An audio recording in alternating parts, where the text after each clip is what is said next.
domination here on main stage. The smiles on their face, the smiles in the crowd, and you know their smiles. Hey guys, welcome back to my YouTube channel. Today I'm bringing you guys a little bit of an update video. I went to World Series of Warzone at the LAN event in London, and here's what I got up to. I basically went down there with my boyfriend Shifts, and I met up with Maze Flo when I was there as well, my Italian demon friend. I was supposed to see Tiana, but unfortunately she couldn't make it. But I saw so many other amazing content creators, such as Isabella from Delirium. I saw Sophie Snaz. I saw Jammer Fando, iVision, and so many other content creators and creatives. It was honestly such an amazing experience being able to see so many people that I've known for so long and give them all a cuddle and say what's up in real life. It was amazing, honestly, and the competition I feel went really smooth.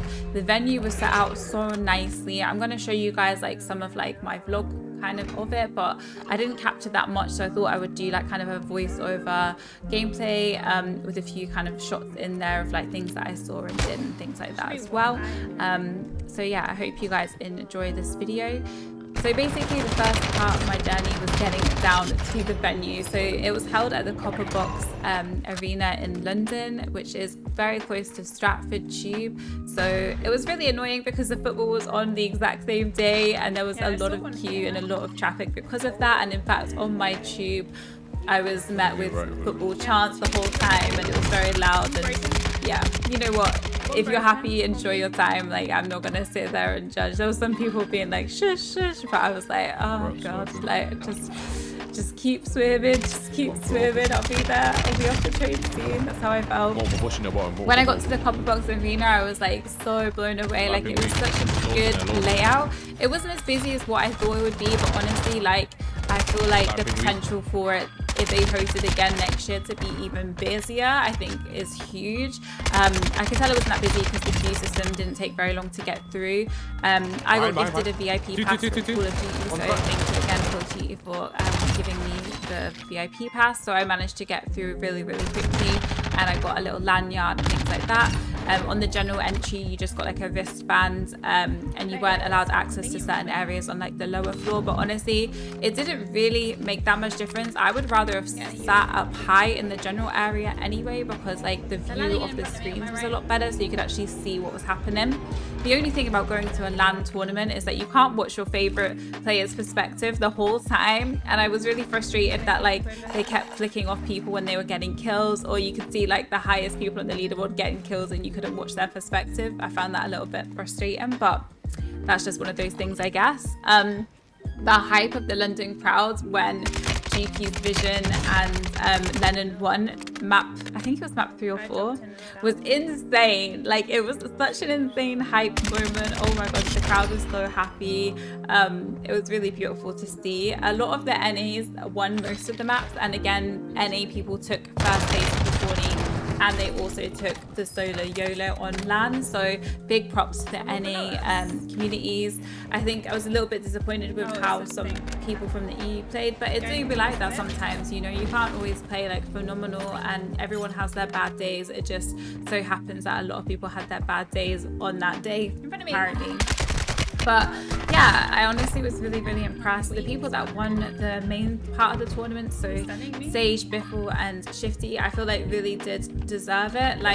They've been grinding a lot, and I know there's been a lot of controversy, not just about Shifty, but about an array of players about whether they cheated or didn't cheat. And when I used to host tournaments, I actually used to get so much backlash, literally so much backlash. I have had really big pros in my DMs saying I shouldn't let Shifty play and things like that, and I kind of stuck to my guns of what I thought was the right decision and let him play and things like that. And I've always respected anyone that can push through, and I've always believed in innocent until proven guilty beyond doubt. So for me, that's kind of the attitude I've always taken with anybody, to be honest with you. And yeah, so it was really cool to see him win, especially when I think about how much he wouldn't be let in tournaments, and you know, we had conversations like that before on Twitter where he used to say all he wanted to do was play, and So it was really nice to see, to be honest with you. And the same with other contestants as well. It was just really nice to see like a big range of people. Amazing job to Smixy being there representing all the freaking women in this scene, because she was the only woman to qualify.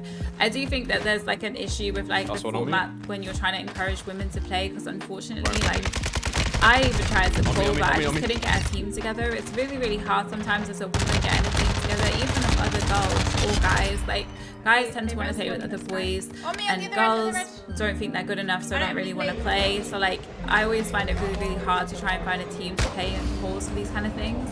And I did manage to get a team together for the initial calls, but then it got postponed, and then my team couldn't play that day. So it was just one of those things of like, well, I tried, but I couldn't get in.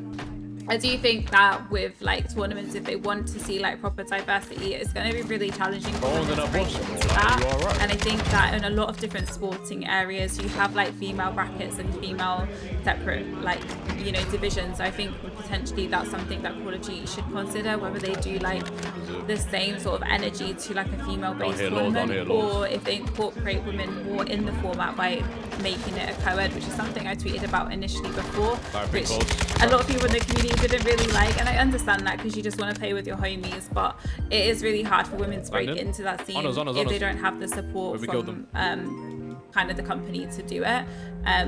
And you know, again, with other like APEX LAN was just recently held in Birmingham, and I spoke to other people and they said like the comparison of going to that LAN and this LAN was like, it was really like hot heavy at like the COD one, and at the APEX one it was a lot more balanced. So I think it is interesting to see like where other games are achieving like more balance compared to like Call of Duty still, but you know, I think hopefully it will improve and get better. But again, it was a really cool tournament. The only annoying thing was the signal wasn't banned, so I had a lot of people sniping, and the initial few maps were quite boring because you were just watching people snipe. It wasn't really like that entertaining, to be honest with you.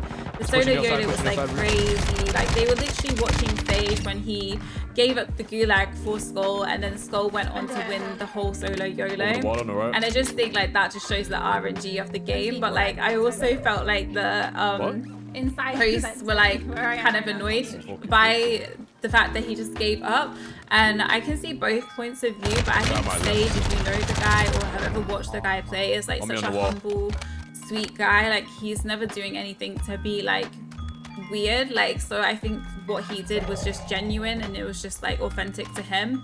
So I don't have a problem with what he did, and ultimately like the person that he did that to won, and I just think there's so much karma in that, or like goodwill. I don't know, it was just really beautiful moment, to be honest with you. In my opinion, I thought it was a really beautiful moment, and the fact that he gave him the gulag doesn't really take away from Skullface, because when Skullface came back, he still had over 100 people left in the solo YOLO to, you know, overcome, and he did, and you know, he played really smart, and he won, and he deservedly won. So I think there's nobody can discredit him for that either. So yeah, the tourney was really cool. I really enjoyed it, and hopefully Call of Duty will do another LAN next year. But until then, enjoy the rest of this video, and thank you guys for watching. Bye. Let's fucking go. Ooh, little 20 bomb. Little 20, little 20, little 20.